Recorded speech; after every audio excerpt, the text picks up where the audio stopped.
Hi, this is Erica, Vixen, Gavin, coming to you on TV Confidential.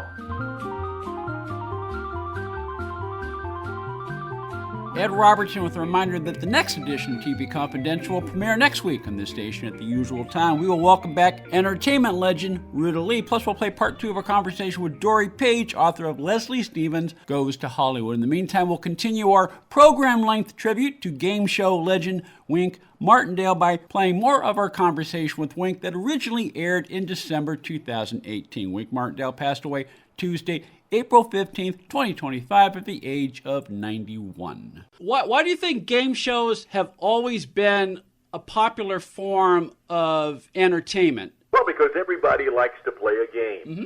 I go back to the time when I was a kid growing up, and we had shows like, I remember one I used to listen to every Sunday night. It was on ABC. Bert Parks was the MC, and it was called Stop the Music. Mm-hmm. It was one of the most popular radio game shows ever. And so many game shows started on radio, and then, of course, television came along, and because those game shows were so perfect to fill time, which stations needed to fill so many hours Mm-hmm. of the day, they brought those radio game shows to television, and they worked there as well. Most of them did, not all of them, but most of them. Shows like What's My Line and To Tell the Truth, those were terrific prime time game shows. And I think that it's simply because people like to play along. They like to sit in their den and pretend that how they would do if they were up there as a contestant on the show. Once you get a person at home to play along with you, then you've got them hooked and you've got a success. We're talking to Mr. Game Show, Wink Martindale. Wink's book, Winking at Life, tells you how a local boy from Jackson, Tennessee fell in love with the radio from a very young age, learning his craft at stations in Jackson and Memphis before leaving his mark on Hollywood, both in radio and on television. Winking at Life is also filled with great stories that let you peek behind the curtains of Tic-Tac-Toe, Gambit, Debt, Headline Chasers, How's Your Mother-in-Law, and other game shows. Winking at Life is available at Wink's website, winkmartindale.com. How important is it to have the right host for each particular game? Well, it's very important. I've always said this. If Bob Barker or somebody else had been hosting Price is Right from the start, and it began with Bill Cullen, Mm-hmm. the greatest game show host ever, in my opinion, Mm-hmm. that show would have been successful because it's a pricing game, and men and women alike who ever go to the supermarket and buy groceries or anything else, they like to play along. So a great show doesn't need a great host, although it helps to have a great host like a Bob Barker. But a great host cannot make a bad show. If it's a bad show, it's going to go down the tube. Yeah. And as you say in Winking at Life, Wink, in many cases, the most successful game shows are the ones where the game itself is pretty simple. Absolutely. The simpler, the better. Keep it simple, stupid. You don't want a lot of rules. You don't want to start at the top by having to express a whole compendium of rules to tell people how to play. That was one good thing about Tic-Tac-Toe, man. We got started, we interviewed the people, and we said, all right, let's play the game. You got 3 X's or 3 O's, vertically, horizontally, or diagonally. If you did that, you won. If you hit the dragon, you lost. Mm-hmm. And that was it. That was it.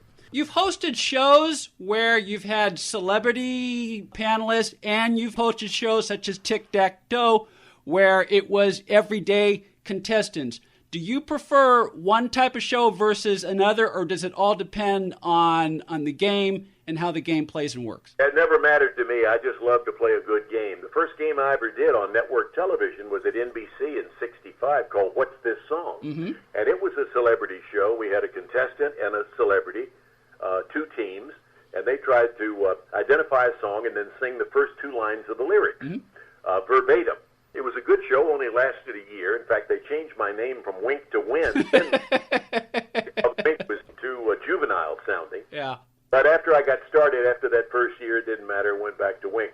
I never really cared. I've met a lot of celebrities that I never would have met if I hadn't been doing a celebrity-type game show, and I did 2 or 3 shows that dealt with celebrities. So from that standpoint, I've met a lot of interesting people. But you know what? Just regular contestants off the street who came in and played our game, they're awfully interesting too. Mm-hmm.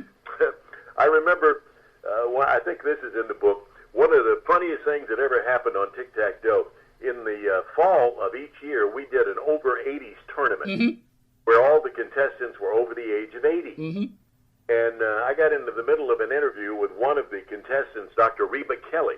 She was a widower, and she was 87 years old at the time. And I said, Dr. Kelly, at your advanced age, do you ever think about dating anymore?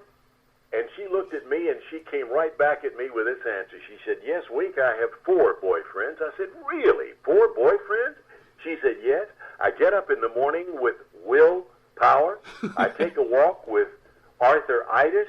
I come home with Charlie Horse, and I go to bed at night with Ben Gates. And I tell you what, we had to stop tape for about 20 minutes. It's one of those things that you dream of happening as a host. Yeah, as Art Linkletter famously said, people say the darndest things. That's right. Art Linkletter said something that I still use to this day. I plagiarized something that he said. When people ask me to this day, do you ever think about retiring? I use an Art Linkletter line. So when they ask him the same question, he said, retire from what? Hell, I'm not tired. That's what I tell him. I stole that one from Arthur. Hey, if you're going to pilfer from the best. That's right. On the line with us is game show legend Wink Martindale. Our conversation with Wink originally aired in December 2018. Wink Martindale passed away Tuesday, April 15, 2025, at the age of 91. Stay with us, folks. We'll be right back.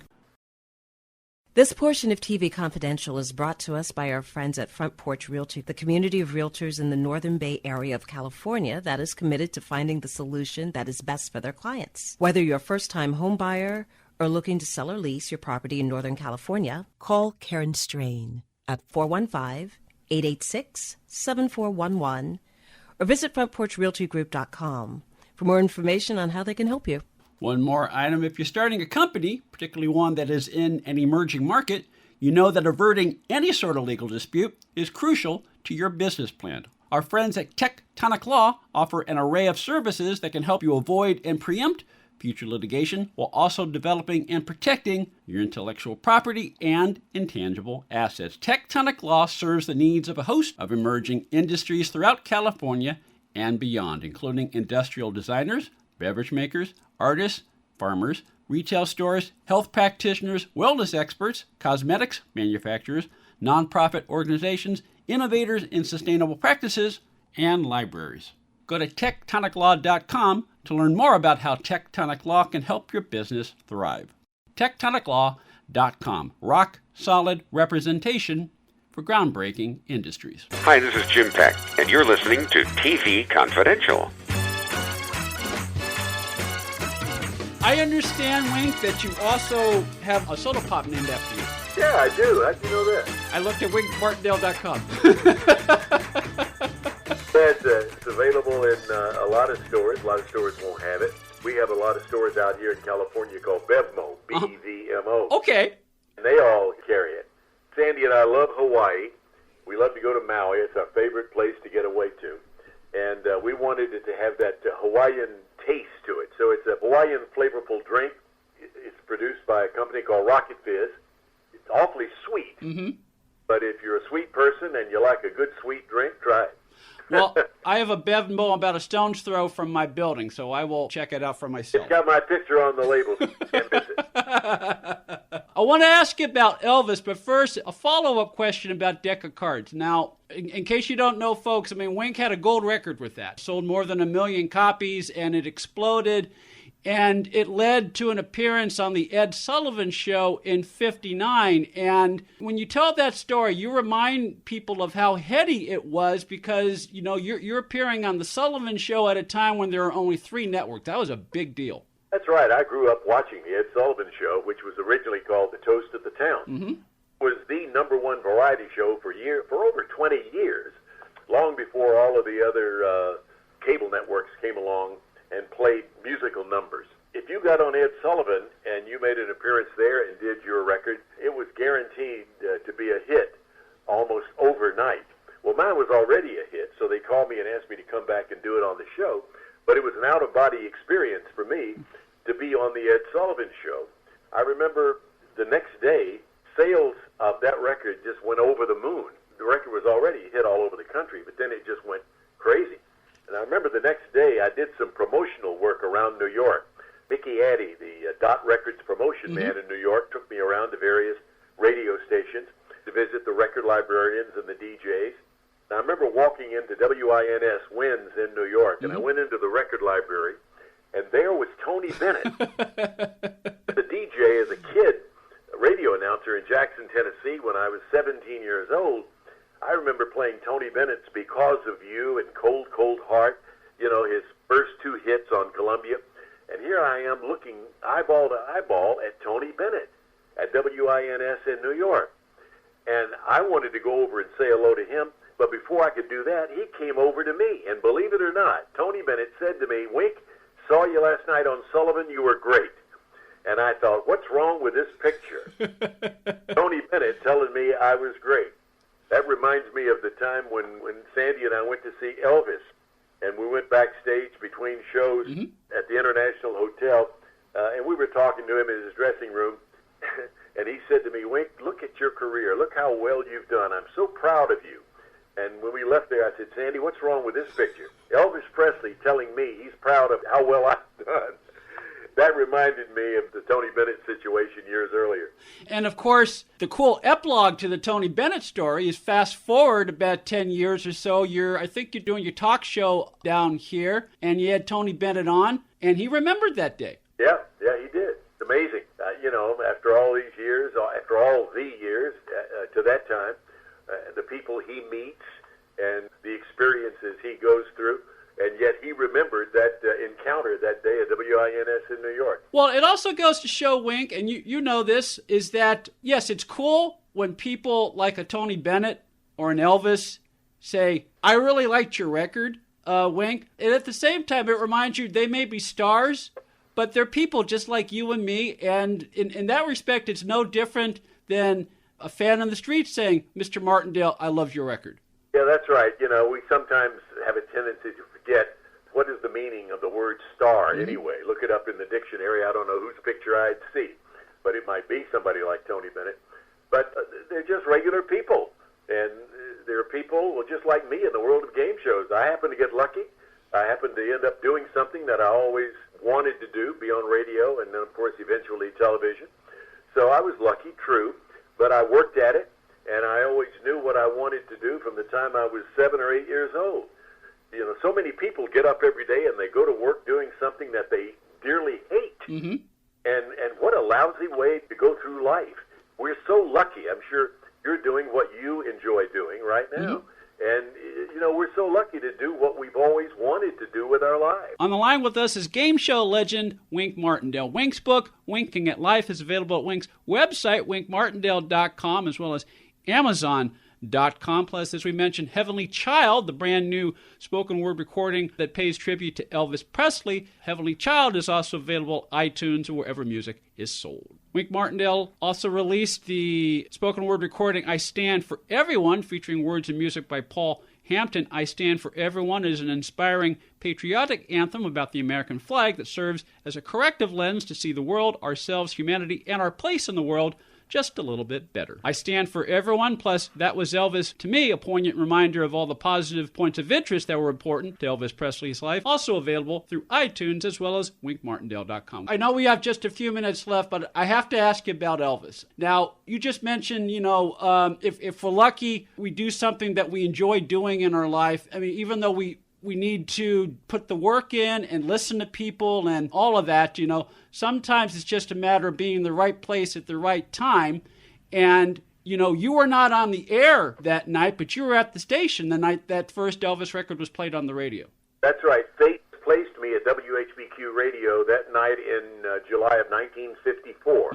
I was the morning man doing a show called Clock Watchers, but I happened to be there showing some of my ex-football playing high school buddies from Jackson, Tennessee around the station. I heard this commotion, switchboard lit up, and I went into Dewey Phillips' studio. He did a show called Red Hot and Blue, playing black music for white teenagers in those days. Remember, we're talking about 1954, before race music or rhythm and blues music really moved into the pop realm. In the morning, I was playing Perry Como and Joe Stafford and Ralph Flanagan's orchestra, and Eddie Fisher. And at night, Dewey was playing the black artists from Chicago and New York, and the kids were eating it up. Well, I went into his studio, and there was Sam Phillips, founder of Sun Records. He had just handed Dewey Phillips, no relation, he had handed Dewey a record to play. It was still an acetate. The record hadn't even been pressed yet. He had recorded it that afternoon with a truck-driving singer for Crown Electric Company whose name was Elvis Presley. The song was called That's All Right Mama, an old rhythm and blues song. Mm-hmm. And they did a rockabilly version of it. And Sam wanted Dewey to test it to see if it had any viability, if it had any sales potential. And Dewey had 60% of the audience at night in Memphis, and he could play a record once, and if it had anything, you'd know it immediately. Mm-hmm. Well, the switchboard lit up. He played it 7 times in a row. I was designated to call the Presleys, Mr. and Mrs. Presley, and try to find out where Elvis was, because Dewey wanted him to come down to the radio station. So I called, and Gladys answered the phone, and they were listening, and they heard the excitement being generated by That's All Right Mama. And I said, Miss Presley, where's Elvis? And she said, well, he was so nervous about his record being played, he went to see a double feature at the Suzores Theater. We'll go over and get him, bring him down to the station. Yeah. So sure enough, they walked up and down the dark aisle. There was Elvis sitting all by himself watching this Western movie, whispered to him about the excitement. He came down to the station that night. I met him, and he remained my friend until the day he died. Broadcast legend Wink Martindale from a conversation that originally aired on TV Confidential in December 2018. Wink Martindale passed away Tuesday, April 15, 2025 at the age of 91. Ed Robertson, Beth Tony Figueroa, Donna Ellen, Phil Grice, and Susan Silver, thank you so much for listening. Stay healthy, stay safe. We'll talk to you next time on TV Confidential.